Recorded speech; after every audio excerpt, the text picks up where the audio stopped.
धुरंधर पे इतना कुछ सुन चुके थे और मुस्लिमों के खिलाफ है, ये महिलाओं के खिलाफ है। ये एप्स्टीन फाइल के बारे में अपन बात कर रहे थे स्टार्टिंग। एक उद्योगपति थे एप्स्टीन। वो आपके हिसाब से मूवी का असली धुरंधर है कौन? अभी तक जितनी फिल्म देखी है रणवीर सिंह ने ज्यादा मुझे तो प्रभावित किया।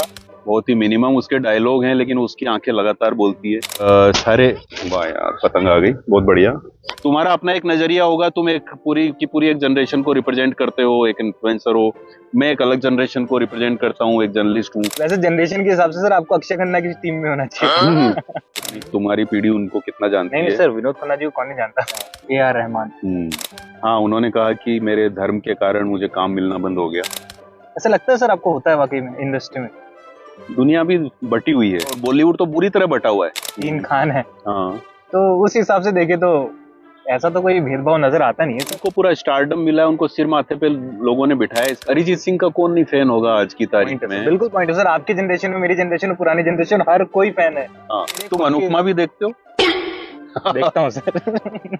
मैं अनुपमा को बहुत ट्रोल करता हूँ कि इसने बहुत परिवार तोड़े हैं और बहुत नकारात्मकता फैलाई है। रजत आपको बताता रहेगा कि सास भी कभी बहू थी में आज क्या होने वाला है।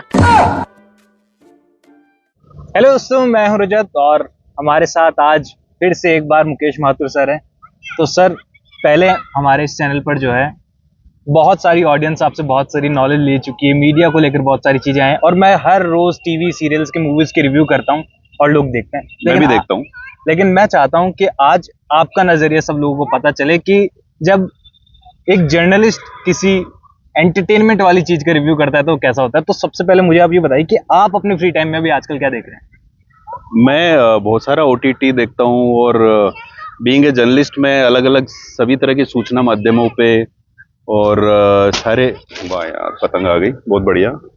तो मैं कोशिश करता हूँ हर तरह के प्लेटफॉर्म पे जाने की और वहाँ चीज़ें देखने की, कंज्यूम करने की, ताकि मैं जो काम करता हूँ, जो जिस प्रोफेशन में हूँ उसमें मुझे लगातार इनपुट मिलता रहे और मेरा दिमाग खुलता रहे।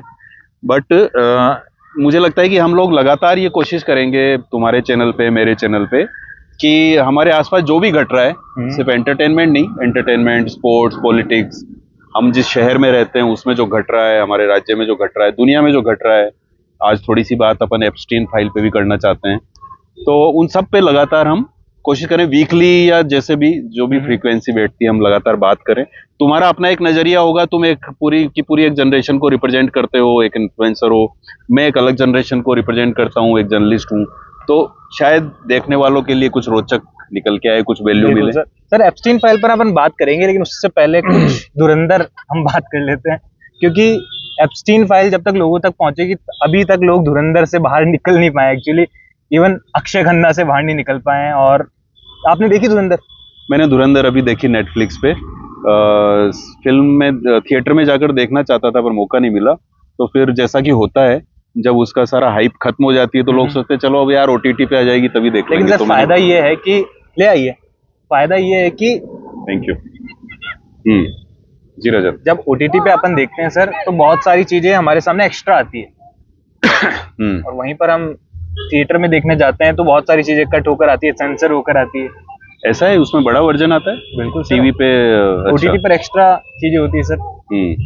तो आपको कैसी लगी सर ऑल ओवर, आपने देखी तो? धुरंधर पे इतना कुछ सुन चुके थे और इतना कुछ लोगों की टिप्पणियां और वो सब देख चुके थे। और सबसे पहले तो जब वो आई, फिल्म आने से पहले ही कुछ ट्विटर पे बहुत सारे लोगों ने कहा कि ये मुस्लिमों के खिलाफ है, ये महिलाओं के खिलाफ है, ये जेंडर बायस्ड है, वगैरह वगैरह। तो बहुत सारा एक माहौल क्रिएट हो गया था। फिर उन कुछ टिप्पणियों के बाद लोगों का दूसरा पक्ष आना शुरू हुआ कि ये एक पूरी तरह से एंटरटेनिंग फिल्म है, इसमें ऐसा कुछ नहीं है। मैंने जब फिल्म देखी, अभी आधी देख पाया हूँ, टुकड़ों में ही देख पाता हूँ। खूब सारी हिंसा है और बहुत ही, जिसको जो वो एक शब्द चलता है ना ऊपर, जब वो एक एज ग्रुप का वो बताते हैं कि भाई किस एज ग्रुप के लिए फिल्म है, तो जो गोर एक शब्द आता है, बहुत सारा हिंसक इसमें चीजें हैं। लेकिन बहुत अच्छी बनी हुई फिल्म, बहुत ही टाइट एकदम। और आपके हिसाब से मूवी का असली धुरंधर है कौन? क्योंकि सोशल मीडिया पर ये चल रहा था कि एज ए लीड एक्टर लिया तो रणवीर सिंह को था, लेकिन क्रेडिट कोई अक्षय खन्ना ही लेकर चले गए। अभी तक जितनी फिल्म देखी है रणवीर सिंह ने ज्यादा मुझे तो प्रभावित किया।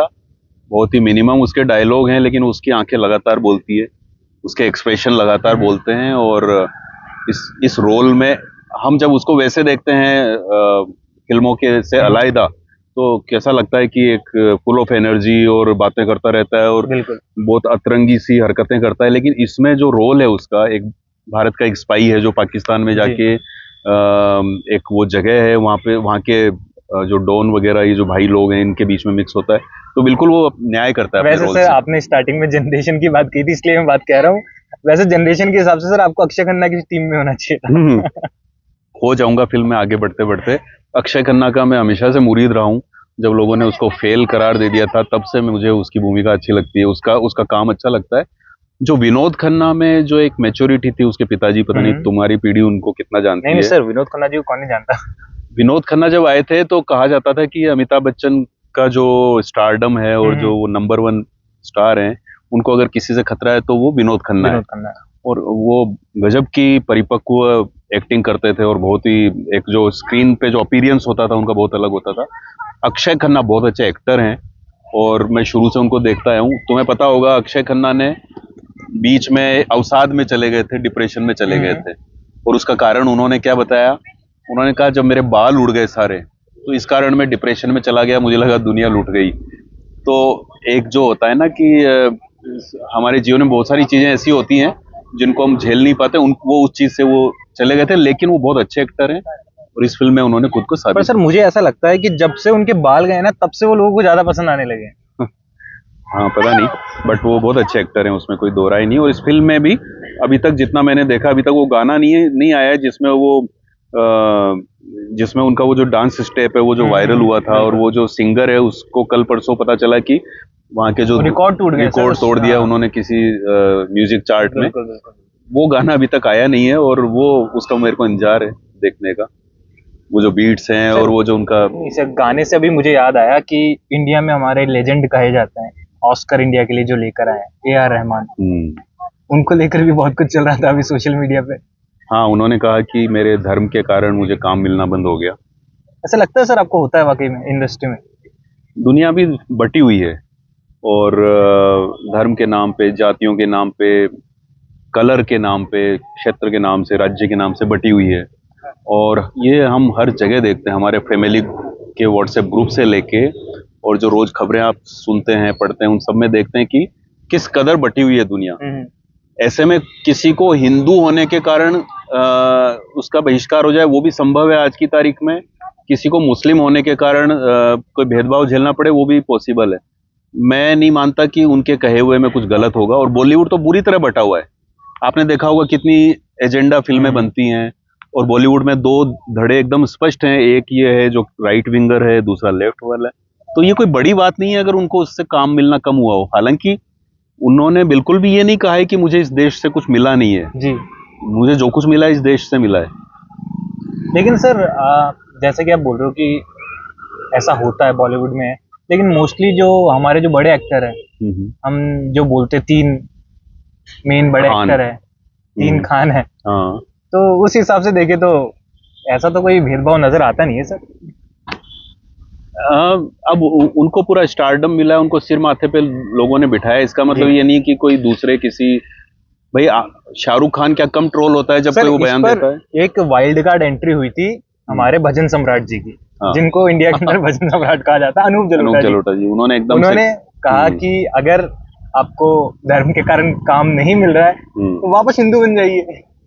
मूलतः हिंदू ही थे AR रहमान, दिलीप कुमार उनका नाम था, और उनके परिवार में कुछ ऐसी त्रासदियां हुई जिसके बाद वो अलग अलग मंदिरों में गए, मस्जिदों में गए, और उन्हें किसी मजार पे या किसी मस्जिद पे जाने पे शांति मिली और उन्हें लगा कि इससे चीजें ठीक हुई हैं।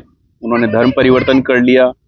हालांकि आज की तारीख में धर्म परिवर्तन अपने आप में एक ऐसा विषय है जिसपे काफी बात होती है।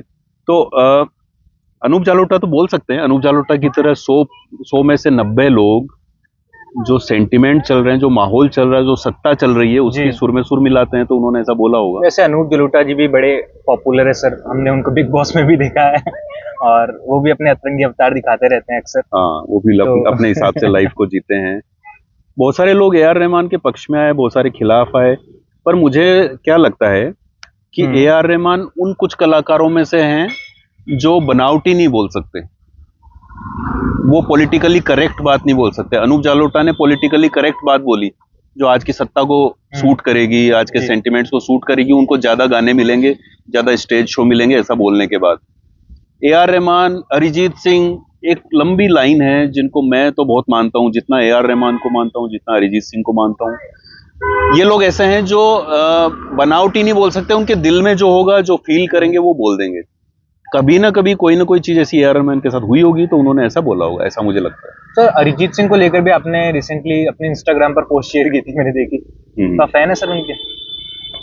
अरिजीत सिंह का कौन नहीं फैन होगा आज की तारीख में। बिल्कुल पॉइंट है सर, आपकी जनरेशन में, मेरी जनरेशन में, पुरानी जनरेशन, हर कोई फैन है। हाँ, जो एक टाइम पर किशोर कुमार का जो ओरा था वो आज अरिजीत सिंह का है।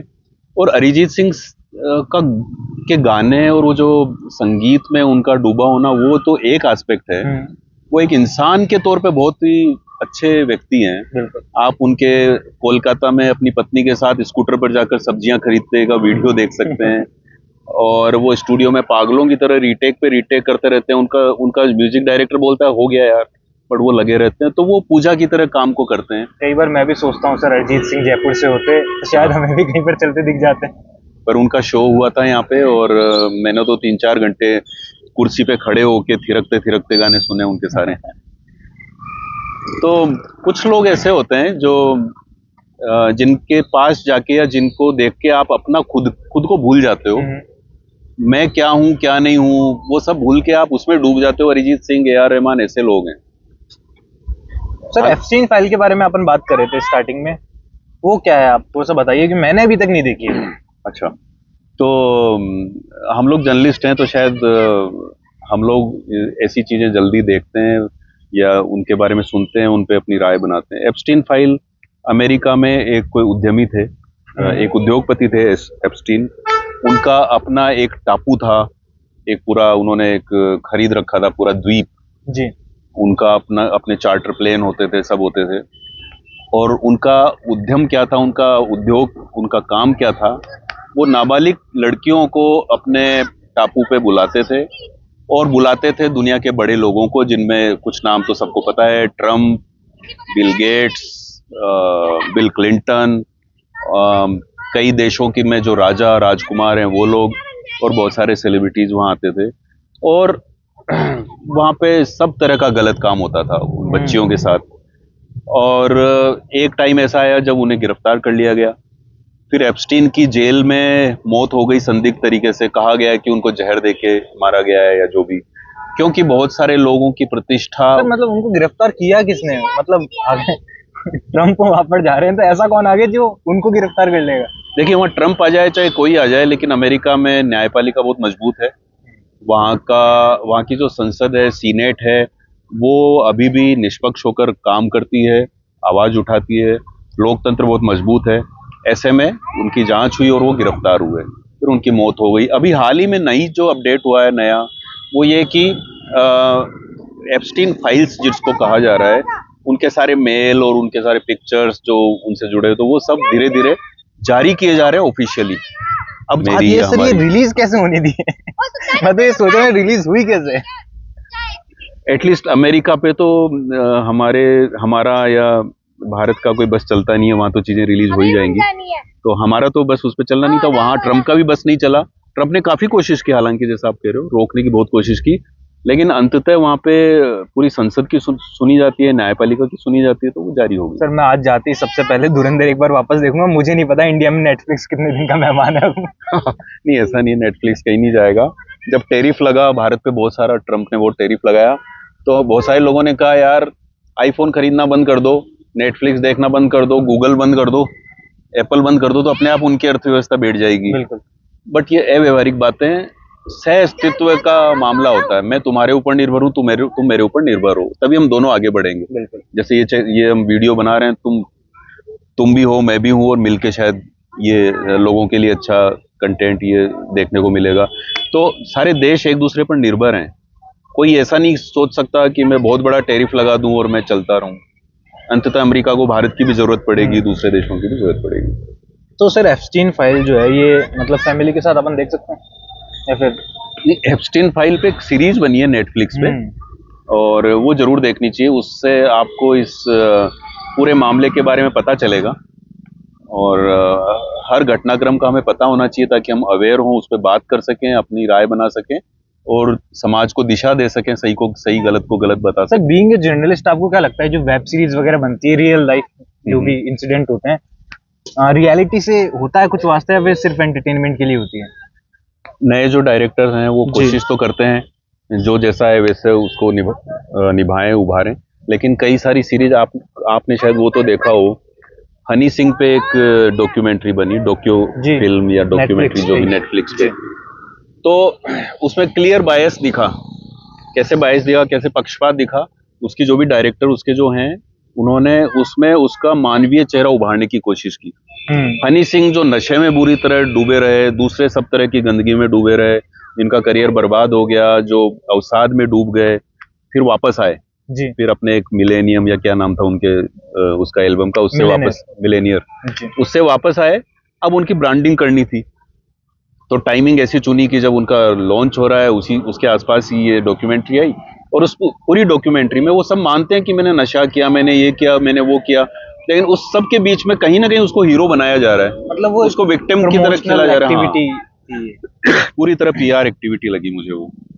लेकिन कई फिल्में ऐसी भी हैं जो एकदम वास्तविकता के करीब लाने की कोशिश की जाती है। बहुत सारी ऐसी भी सीरीज हैं। एक ओशो पे एक सीरीज बनी हुई है नेटफ्लिक्स में, एक सद्दाम हुसैन पर एक फिल्म है। अच्छा। वो शायद हॉटस्टार पे या कहीं है। सद्दाम हुसैन पर एक 3 घंटे की फिल्म है, वो आप पूरी देख लें तो आप सद्दाम हुसैन को जान जाएंगे। आपकी जो जनरेशन है उससे मुझे कहना भी है कि आप किताबें नहीं पढ़ पाते, हम भी नहीं पढ़ पाते, अब रीडिंग हैबिट्स कम होती जा रही हैं।